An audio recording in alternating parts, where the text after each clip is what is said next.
Hey guys, so first of all, this video will be a little different than what you're used to from my other videos, simply because most of the changes in this update aren't as obvious or easy to see than in my other videos. That being said, welcome to my update of the Portalgun Datapack, in which I overhaul like pretty much everything. Starting off with the Portalgun. I still like my Portalgun, but it's missing one little thing. That's directly much better. Okay, so I used this technique a couple times already, but I think I never really explained how this is possible. In short, Optifine gives you the option to create emission textures for your items. So you simply create an Optifine folder in your resource pack and set an emission suffix.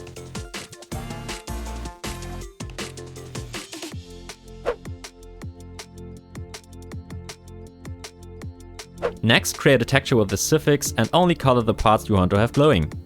And that's it. I also changed the texture of the portals and did the same here. These portals look much more Minecrafty and in general look much better than the previous ones in my opinion.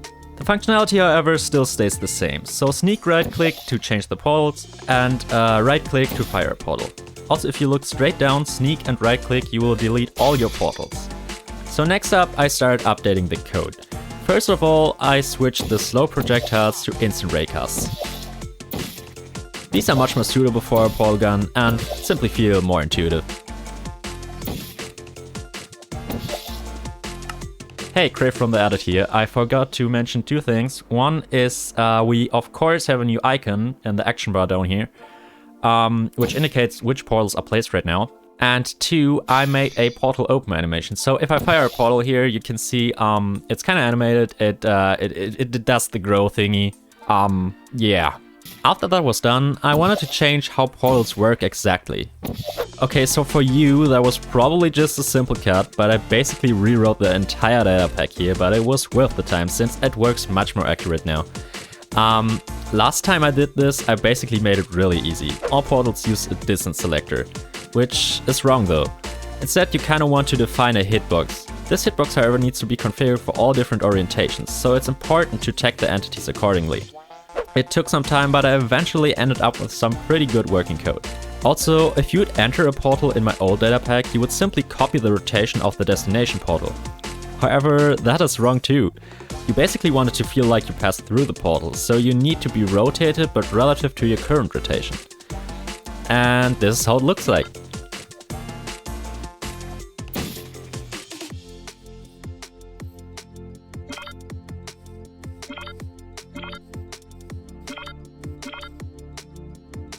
Yeah, I think I'm happy with this. However, that's still not all. The hitboxes work great, but Datapacks simply only execute the code 20 times a second. This, combined with a small hitbox, is not enough to ensure a player won't die if he jumps in a portal from a great height. So it's technically not possible to have this code work, but I came up with something. What if I enlarged the hitbox for all players with a certain falling speed? That way the enter code would execute earlier, thus preventing the death. This doesn't mean the hitbox is larger for all players, and it also doesn't mean that you can't die if you miss the portal, since I only enlarged it on the Y-axis. And as it turns out, it works great. However, I still won't ensure that this will always work, as I think if the server is slow or your PC, you might still die. Anyways, next thing I wanted to add is motion. And we still have no option to really do this, but I had an idea on the Y-axis. I did some math, which was probably not fully correct as I noticed later, but it still creates a good illusion. So now you can basically jump with two portals like this.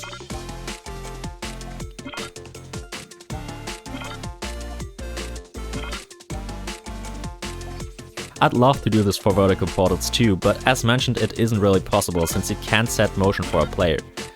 The only option I see is by creating an entity and constantly teleporting the player to it.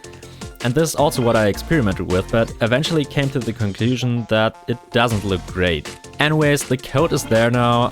I disabled it by default, but if you want to use it, you can use /function portalguns config vertical portal motion. Lastly, I did give the Longbow boots a custom armor texture using Optifine, but other than that, they are still pretty much the same. They prevent your fall damage, and yeah, there's simply not much to say here. And that gets me to the end of this video, so if you like this data pack, consider leaving a like and subscribe if you haven't already. And I guess I'll see you all in the next one. Bye!